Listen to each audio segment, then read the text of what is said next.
제가 한 번 더 기도하겠습니다. 하나님 감사합니다. 거룩한 주일 우리를 구별되이 부르시어 이렇게 예배자로 이 자리에 있게 하신 것 감사합니다. 하나님, 우리가 지금 이 시간 다시 말씀 앞에 섭니다. 말씀이 능력임을 믿습니다. 이 말씀을 통하여 오늘 우리를 변화시켜 주시옵소서. 말씀을 전하는 저와 또 말씀을 듣는 우리 성도님들에게 동일한 은혜를 부어 주시옵소서. 감사합니다. 예수님의 이름으로 기도드립니다. 아멘. 제가 설교를 준비하면서 저와 여러분 사이에 어떤 공통점이 있을까를 생각해 봤습니다.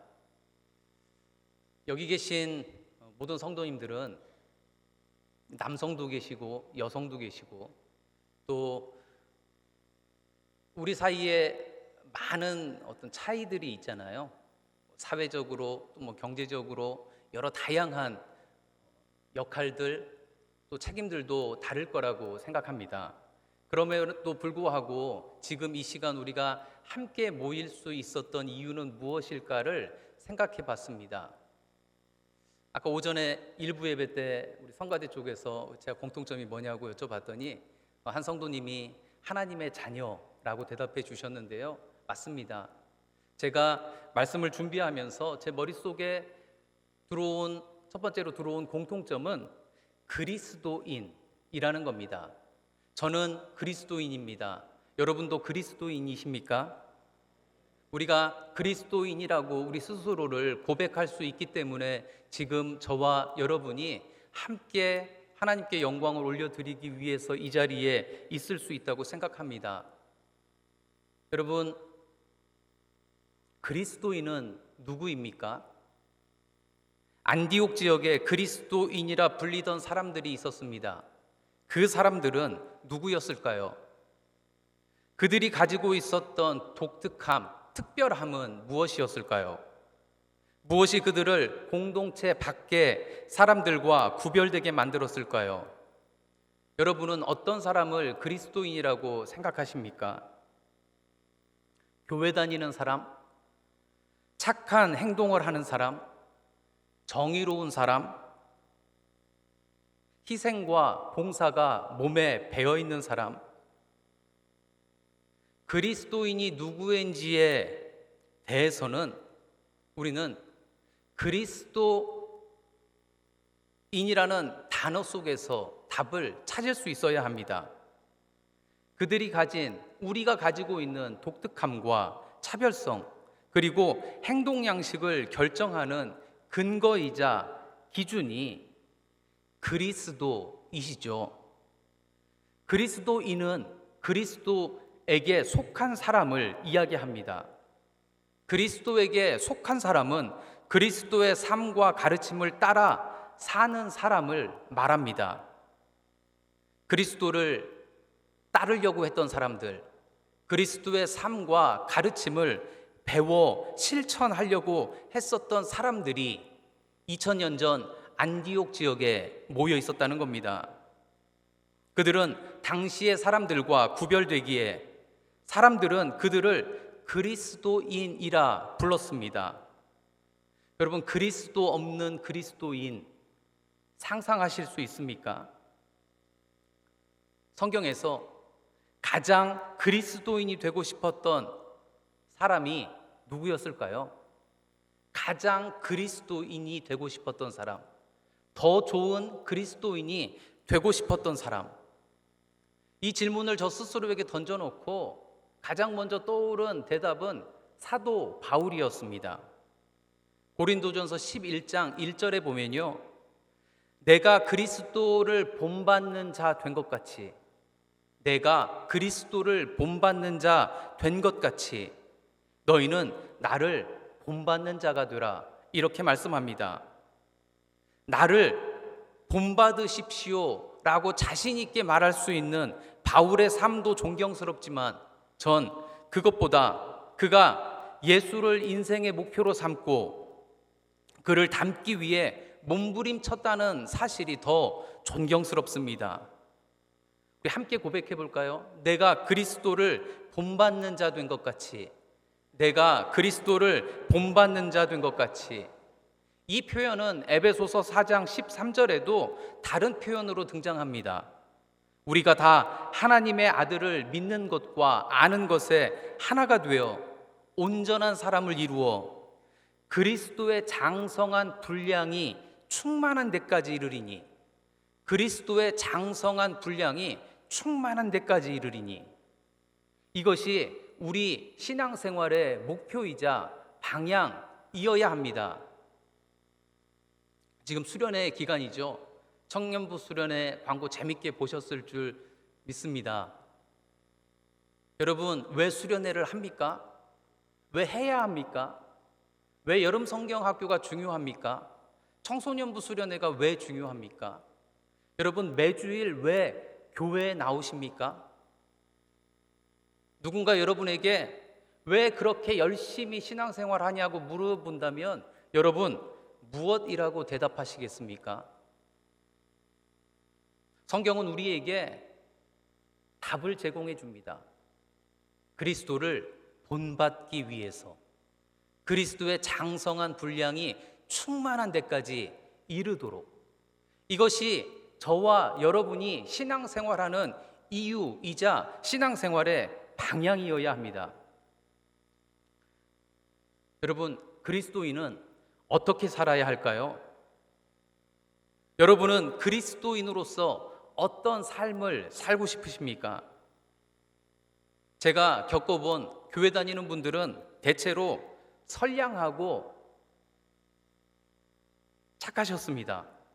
법 없이도 살 것 같은 많은 분들을 교회에서 만났던 것 같습니다. 예전 조폭 영화에 등장한 문구로 기억되는데요, 이런 표현이 있었죠. 착하게 살자. 착하게 살자. 그것이 우리의 그리스도인의 궁극적인 삶의 목표는 아니지 않습니까?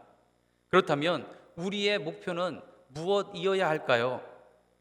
우리의 목표는 바울이 그랬던 것처럼, 안디옥 교회 성도들이 그러했던 것처럼 그리스도를 본받는 것, 그리스도처럼 되는 것, 그리스도의 장성한 분량이 충만한 데까지 이르는 것이어야 하지 않겠습니까?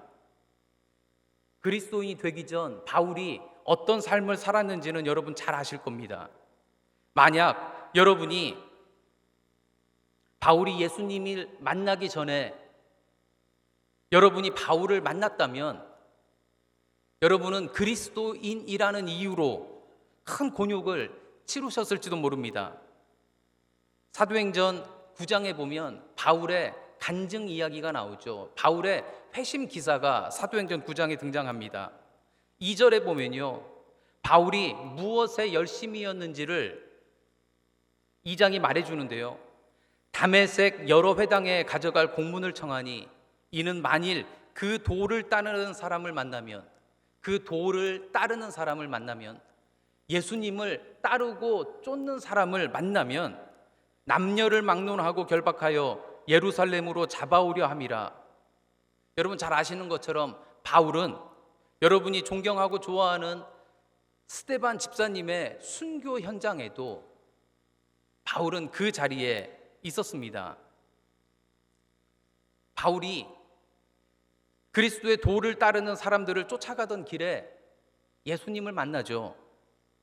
호련히 하늘로부터 빛이 비추고 바울이 놀라 엎드러져 있는데 이런 소리가 바울의 귀에 들립니다. 사울아 사울아 내가 어찌하여 나를 박해하느냐. 사울이 묻죠. 누구십니까? 그러자 예수님이 이렇게 사울에게 말씀합니다. 나는 네가 박해하는 예수다. 이 만남을 통해 바울은 그가 예수님을 위해 열심히 살아왔다고 생각했는데, 하나님을 위해 열심히 살아왔다고 생각했는데 그것이 주님을 핍박하는 일이었음을 바울은 깨닫게 됩니다. 그리고 아나니아라는 제자를 통해 새로운 소명을 받죠. 사도행전 9장 15절은 이렇게 기록하고 있습니다. 주께서 이르시되 가라, 이 사람은 내 이름을 이방인과 임금들과 이스라엘 자손들에게 전하기 위하여. 바울은 이제 이방인과 임금들과 이스라엘 자손들에게 예수의 이름을 전하는 자가 되어야 한다는 겁니다. 이 일을 위해 하나님은 그가 사용하시기 좋은 그릇, 도구로 불렀다는 거죠. 바울은 열심이라는 측면에서는 누구에게도 뒤지지 않던 사람이었습니다.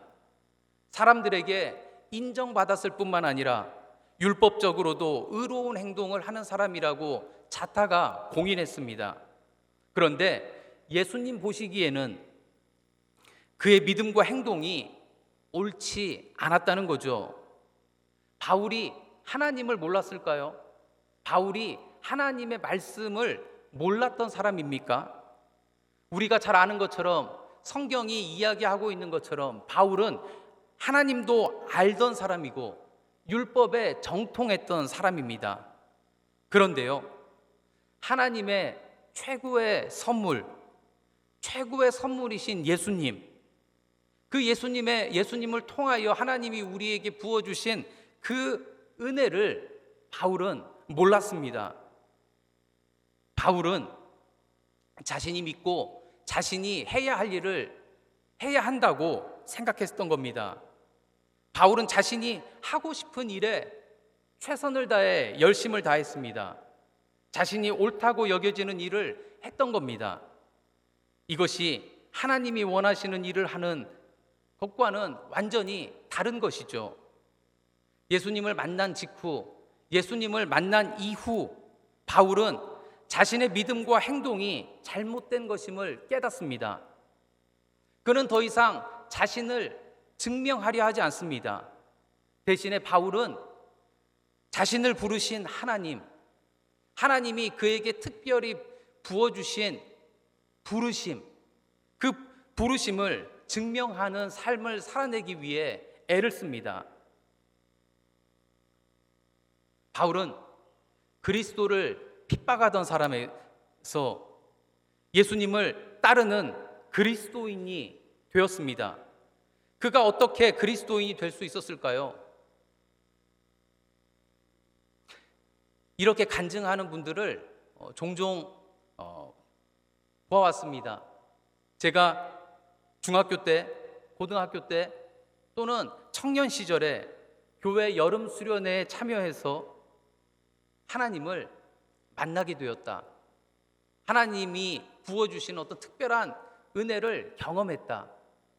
또 제가 신학교에 근무하다 보니까요, 어려운 시간들을 보내시고 뒤늦게 그 어려움 때문에 소명의 길로 나아오신 분들도 종종 보게 됩니다.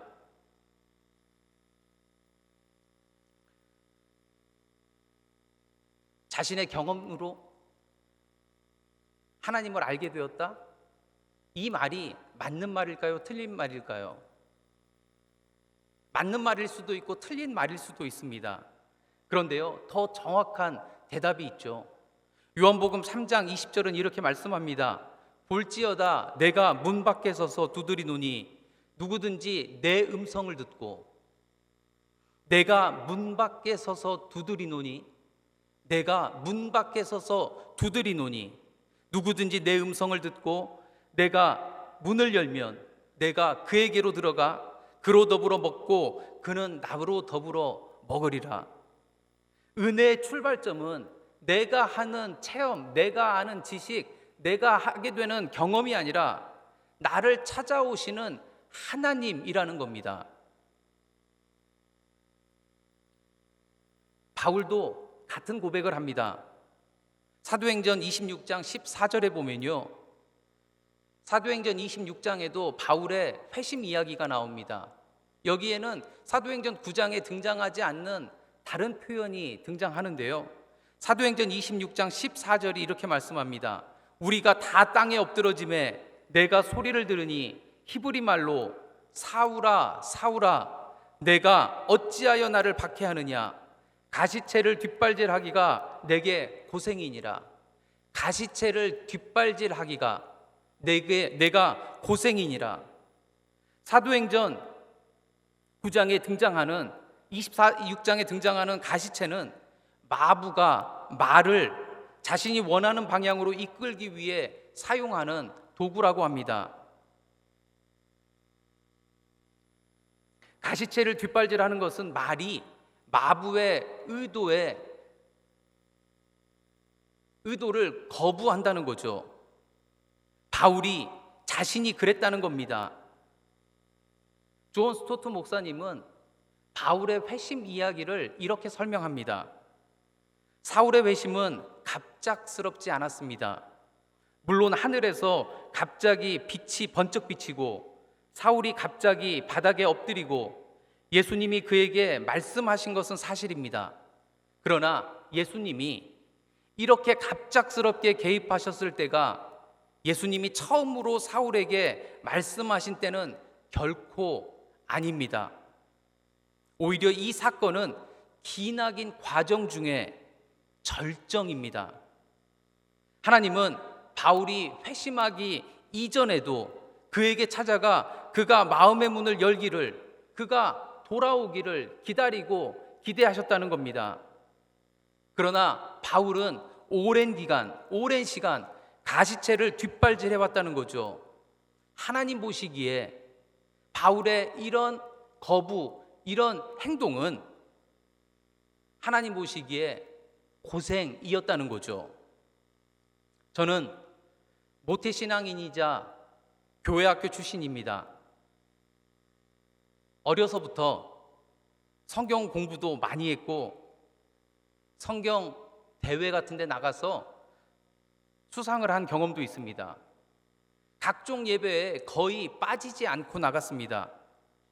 중고등부 임원도 했고 교사와 성가대 봉사도 열심히 했었습니다. 그런데 이상하게도 교회 생활을 열심히 하면 할수록 말씀과 사람들에 대한 의심과 불신, 회의가 찾아오는 겁니다.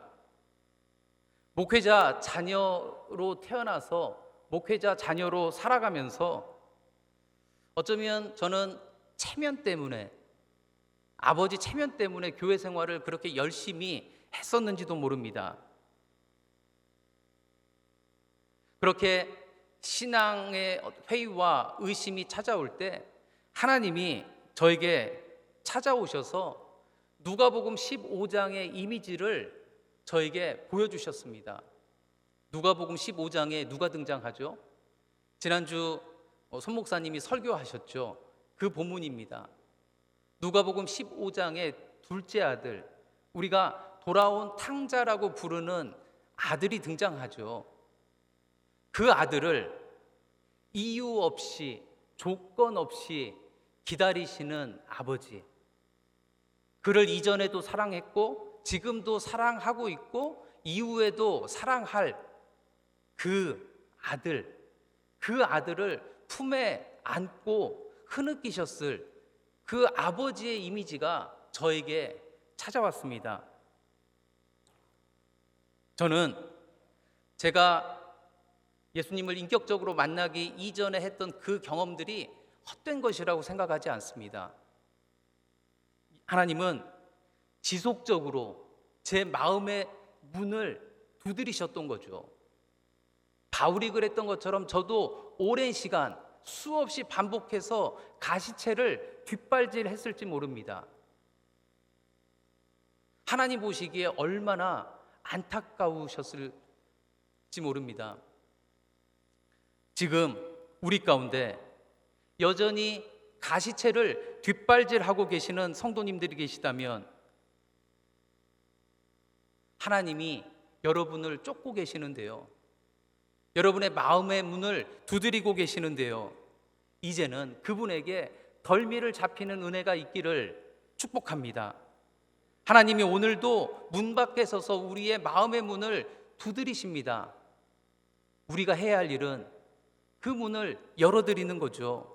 그 은혜가 오늘 저와 여러분의 있기를 축복합니다.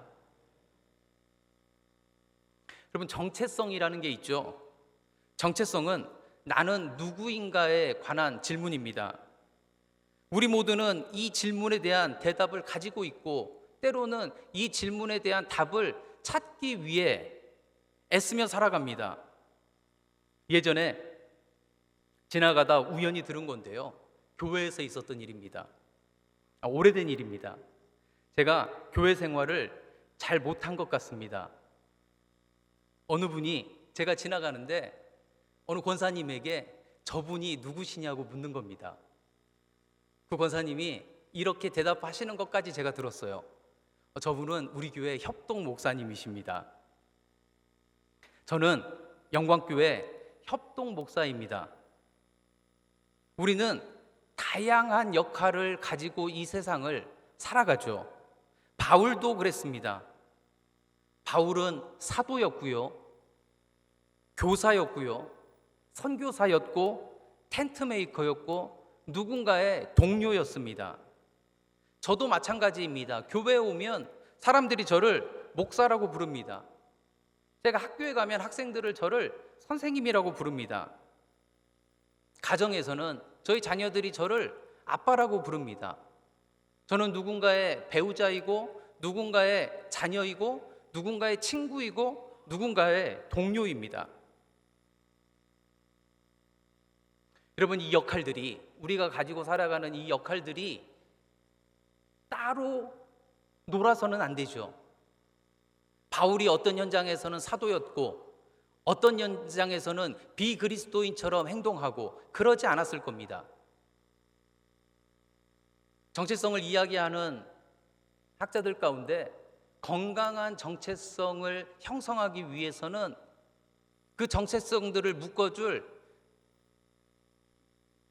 통일, 그 정체성들을 연결해줄 것이 필요하다고 이야기합니다. 정체성들 간에 통일성이 필요하다는 거죠. 예를 들어 어느 분이 교회에서는 좋은 성도인데 가정과 직장에서는 그렇지 못하다면 문제가 있는 거죠. 주말에는 교회에 오셔서 좋은 성도의 역할을 하시지만 주중에 가정과 직장에서 그렇지 못하시다면 문제가 있는 겁니다. 여러분, 우리의 역할들을 하나로 묶어줄 핵심 정체성이 필요합니다. 저는 그 핵심 정체성이 그리스도인이라고 생각합니다. 그리스도인 성도, 그리스도인 목사, 이상하게 들리실 수는 있지만 그리스도인 목사, 그리스도인 부모, 그리스도인 자녀, 그리스도인 친구, 그리스도인 동료, 누구와 함께 있든지 어디에 있든지 우리가 동일한 생각을 하고 동일한 행동을 할 수 있게 만드는 것이 바로 그리스도인이라는 정체성이라는 거죠.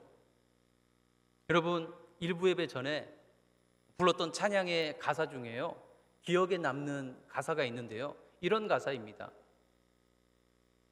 믿음과 삶이 분리되지 않는 실력. 여러분, 그 실력이 있으십니까?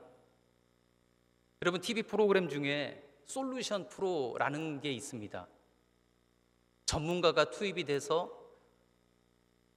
문제를 진단하고 원인을 파악해서 대안을 제시해 주는 프로죠. 이런 프로들은 주로 이혼 위기에 놓여 있는 부부, 고부 갈등이 있는 가족,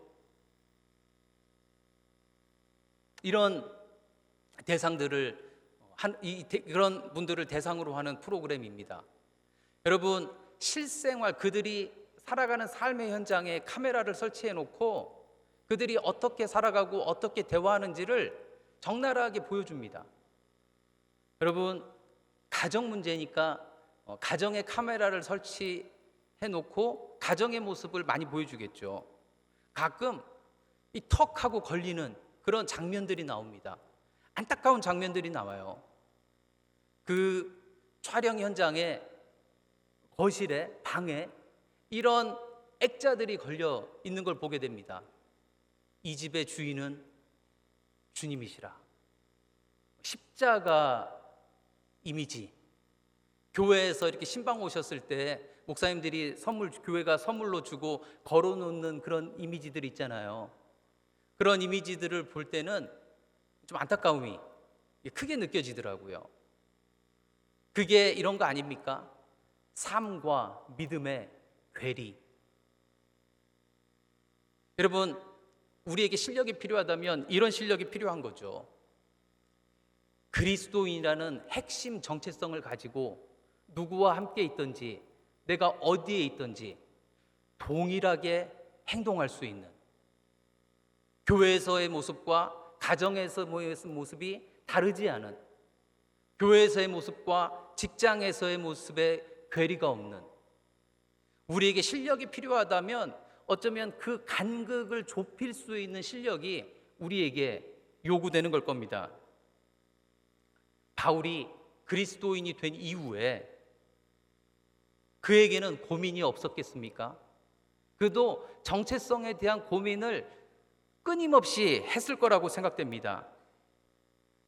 다시 이전으로 돌아가게 만드는 어떤 본능 같은 것, 수없이 찾아오는 유혹 앞에서 흔들리는 모습, 죄, 사단의 미혹, 유혹, 그 앞에서 흔들리고 있는 자신. 바울이 디모데전서 1장 15절에서 이렇게 고백하잖아요. 죄인 중에 내가 괴수라. 여러분, 이게 바울이 회심 전에 했던 말입니까? 열심히 그리스도인으로 살다가 그의 입술에서 터져나온 고백입니다. 오라, 나는 곤고한 사람이로다. 나도 어찌할 수 없는 사람이구나.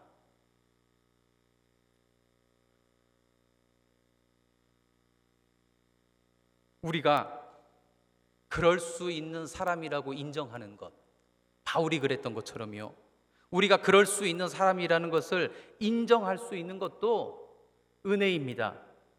그럼에도 불구하고 하나님의 은혜와 성령의 능력으로 이전과 다른 삶을 살 수 있는, 죄와 사망의 권세를 깨뜨릴 수 있는, 그리스도를 닮아갈 수 있는 그런 삶을 살 수 있다는 것, 그것이 하나님의 약속이고 우리의 소망이고 우리의 기대이지 않습니까? 그리스도인으로 살아가면서 기억해야 될 세 가지 정체성이 있습니다. 첫 번째는요, 우리가 하나님의 형상으로 만들어진 하나님의 피조물이라는 사실입니다. 창세기 1장 26절 27절에 이런 표현이 나오죠. 하나님이 자기 형상, 곧 하나님의 형상으로 사람을 창조하시되, 우리는 그분의 피조물입니다.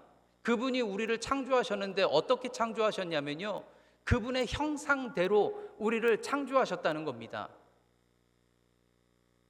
우리는 그분을 닮은 존재라는 겁니다. 그분에게 있는 게 우리에게도 있다는 거죠. 하나님이 우리를 창조하셨을, 아담과 하와를 창조하셨을 그 첫 번째 시간을 여러분 상상해 보셨으면 좋겠어요. 그들을 만드시고 하나님은 이렇게 표현하셨죠. 보시기에 좋았더라. So good. 참 좋다. 아름답다. 라고 표현하셨습니다. 여러분, 그 상태가 어떤 상태일까요? 그들의 생각, 그들의 감정, 그들의 관계, 이 모든 것들이 하나님을 향해 있는 상태입니다. 하나님을 기쁘시게 하기 위해서 생각을 사용하고요, 감정을 사용하고요, 관계를 맺어가는 거죠. 그런데 우리가 또 잘 아는 것처럼 죄가 우리에게 들어오죠. 인류가 타락을 경험하게 됩니다. 이게 두 번째 정체성이죠. 여러분과 저는 어찌할 수 없는 죄인입니다. 로마서 3장 23절이 이렇게 말합니다. 모든 사람이 죄를 범하였음에 하나님의 영광에 이르지 못하더니, 모든 사람이 죄를 범하였음에. 여러분, 인정할 수밖에 없습니다. 여러분과 저는 죄인입니다. 우리가 죄인이라는 상태는 어떤 상태인가요? 하나님이 우리를 처음에 아름답고 선한 상태, 하나님께 모든 목표와 초점이 맞추어진 상태였는데 이 죄라는 것 때문에 더 이상 우리의 관심과 우리의 노력이 하나님께로 향하지 않는다는 거죠. 죄의 영향으로 우리는 우리 스스로에게 먼저 관심을 갖게 됩니다. 이기적인 생각, 나를 기쁘게 만드는 감정, 나를 위해 다른 사람을 때로는 이용하려는 그런 모습들, 이런 것들이 죄가 우리에게 미치고 있는 영향력이죠. 더 이상 우리는 하나님께 나아가려고 하지 않고 나를 높이려고 하고 내가 원하고 내가 필요한 것을 먼저 생각하려고 합니다. 그런데요, 하나님이 그런 우리의 상태를 긍휼히 여기셔서 누구를 보내주셨습니까? 요한복음 3장 16절이 이렇게 말하죠. 하나님이 세상을 이처럼 사랑하사 누구를 보내셨죠? 하나밖에 없는 아들 예수 그리스도를 우리에게 주셨잖아요. 그분이 아버지 하나님의 뜻과 우지에 순종하여 그 사랑을 십자가에 위해서 우리에게 표현하셨잖아요. 그 결과로 우리의 죄의 문제가 해결되게 된 거죠. 여러분, 그 상태를 고린도전서 5장 17절은 이렇게 말합니다. 세 번째 정체성인데요, 우리는 새로운 피조물이라는 거죠. 우리는 새 것이라는 겁니다. New creature, new thing 이라는 거죠. 더 이상 우리는 과거에 얽매이지 않아도 된다는 겁니다. 우리의 정체성이 바뀐 거죠. 우리 안에 있는 망가진 훼손된 하나님의 형상이 그분의 구속 사역으로 말미암아 다시 회복될 수 있는 가능성이 열린 겁니다. 여러분, 두 번째 은혜가 우리에게 주어진 겁니다. 그분으로 말미암아 그분의 죽으심을 통해 우리는 새로운 피조물이 되었습니다. 여러분, 지금 수련의 기간이잖아요. 자녀들, 또 여러분도 경험이 있으실 거고요. 수련회 다녀오면 수련회 기간에 많은 고백, 또 많은 결단 이런 거 하지 않으셨습니까? 그리고 여러분 자녀들, 손주 손녀들 여름 성경학교나 수련회 다녀오면 변화되겠지 이렇게 기대도 하실 겁니다. 그런데 쉽게 변화되던가요? 저도 청소년 사역을 오래 했는데요, 수련회 가면 수련회 끝나고 다시 교회로 돌아가면 이 아이들 완전히 새 사람 되어 있겠다. 우리가 그 기도 제목을 놓고 뜨겁게 기도하고 눈물 콧물 다 쏟아가면서 회개하고 새 사람 되겠다고 결단하니까요. 그런데 수련회에서 하산했을 때 어떻습니까? 그렇게 쉽게 변화되던가요? 우리가 새로운 피조물이 되었음에도 불구하고 하나님이 우리를 새 것이라고 불러주셨음에도 불구하고 쉽게 변하지 않죠. 그런 우리를 향해 에베소서 4장 22절에서 24절이 이렇게 말씀합니다. 너희는 유혹의 욕심을 따라 썩어져가는 구습을 따르는 옛사람을 벗어버리고 오직 너희의 심령이 새롭게 되어 하나님을 따라 의와 진리와 거룩함으로 지으심을 받은 새 사람을 입으라. 옛사람을 벗어버리고 새 사람을 입으라. 여러분, 이게 우리의 변화의 사건이 단 한 번으로 끝나지 않는다는 걸 우리에게 이야기해 주는 겁니다. 우리는요, 과거에 옛사람을 벗어버렸다고 생각합니다. 그런데 오늘 이 시간 여러분 벗어버릴 옛사람이 없으십니까? 저도 마찬가지고요. 우리에게 옛사람을 벗어버릴 그런 모습들이 있지 않습니까? 내일, 미래에는 그런 것들이 없을까요? 성경학자들은, 한글 성경에는 잘 드러나 있지 않지만 성경학자들은 이 표현이 지속적인 반복을 의미한다고 이야기합니다. 계속해서 벗어버려야 하는 거죠. 여러분, 회개가 계속해서 필요한 겁니다. 사도행전 9장과 26절이 바울의 회심에 대해서 이야기하잖아요. 그 이후에 바울은 회심하지 않았을까요? 회개하지 않았을까요? 계속해서 하나님이 우리에게 주시는 은혜로 말미암아 우리는 회개할 수 있게 되는 거죠. 새 사람을 입으라. 여러분, 우리는 새 것이 되었습니다. 성경이 우리에게 선포합니다. 너희는 새로운 피조물이다. 너희는 새 것이다. 그러나 우리가 완전한 새로운 피조물이 되었습니까? 우리가 완전한 새 것이 되었습니까? 우리는 하나님의 은혜로 또 성령의 능력으로 새 옷을 어제 그랬던 것처럼 오늘도 입어야 하는 거고요. 내일도 입을 수 있어야 하는 겁니다. 여러분, 이게 그리스도인의 삶이지 않습니까? 바울은 이 싸움을 선한 싸움이라고 부릅니다. 그리스도인이 이 세상에서 신앙의 경주를 하게 될 텐데 그 싸움을 선한 싸움이라고 부르고요. 모든 그리스도인이 동참해야 되는, 참여해야 되는 싸움이라고 말하고요. 우리는 그 싸움에서 승리할 수 있다고 말합니다. 이미 승리한 싸움이기도 하고요. 또 그리고 이 세상에서 죄의 유혹과 또 사단의 미혹으로부터 우리가 그리스도인으로 제대로 서 있어야 하잖아요. 하나님이 우리에게 은혜를 주셔서 필요할 때마다, 아니 매 순간 성령님의 능력을 통해서 우리가 이 싸움을 이길 수 있도록 도우실 겁니다. 바울은 우리에게 달려가라고 말합니다. 그리스도 안에서, 그리스도와 함께, 그리스도를 통해. 여러분, 꿈이 있으십니까? 죄송하지만 저도 50이 좀 넘었는데요. 꿈이 점점 사라지는 것 같습니다.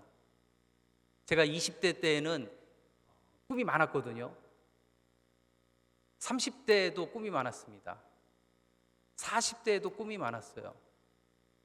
그런데 요즘에는 누가 저에게 꿈이 뭐냐고 물어보면 별로 대답할 거리들이 없는 것 같습니다. 여러분, 우리가 좀 꿈꿨으면 좋겠어요. 여러분, 이것도 우리의 꿈이 될 수 있습니다. 더 좋은 그리스도인이 되는, 날마다 옛사람을 벗어버리고 새 사람을 입는 꿈. 하나님이 나를 어떤 모습으로 변화시켜 가실까? 우리 가정을 어떤 모습으로 변화시켜 가실까? 우리 사회를 어떤 모습으로 변화시켜 가실까를 기대할 수 있는 그런 꿈. 여러분, 꿈은 꼭 젊은 사람들만 꾸어야 하는 거 아니잖아요. 성경은 묵시가 없으면 망한 백성이라고 이야기하기도 합니다. 70이 돼서도 80이 돼서도 바울이 그랬던 것처럼 내가 더 그리스도를 본받기 원하는, 나의 내면이, 나의 행동이 그리스도처럼, 그리스도답게 살아가기를 원하는 그 꿈을 우리가 잃지 않았으면 좋겠습니다. 그 꿈을 계속해서 꾸어갈 수 있으면 좋겠어요. 여러분, 하나님은 우리를 변화시키기 변화시키실 수 있는 분이죠. 여러분, 변화된 우리는 우리의 가정을, 우리의 사회를 변화시킬 수 있게 됩니다. 시작은 하나님께로부터 시작하는 거예요. 그분이 우리를 찾아오셔서 우리를 만나주셨고 우리를 변화시키셨고 그분이 원하시는, 그분이 하기 원하시는 그 일에 우리를 그릇으로, 우리를 도구로 사용하실 겁니다. 그럼 우리 안에 그 기대가 있었으면 좋겠습니다. 하나님은 실수하지 않는 분이시잖아요.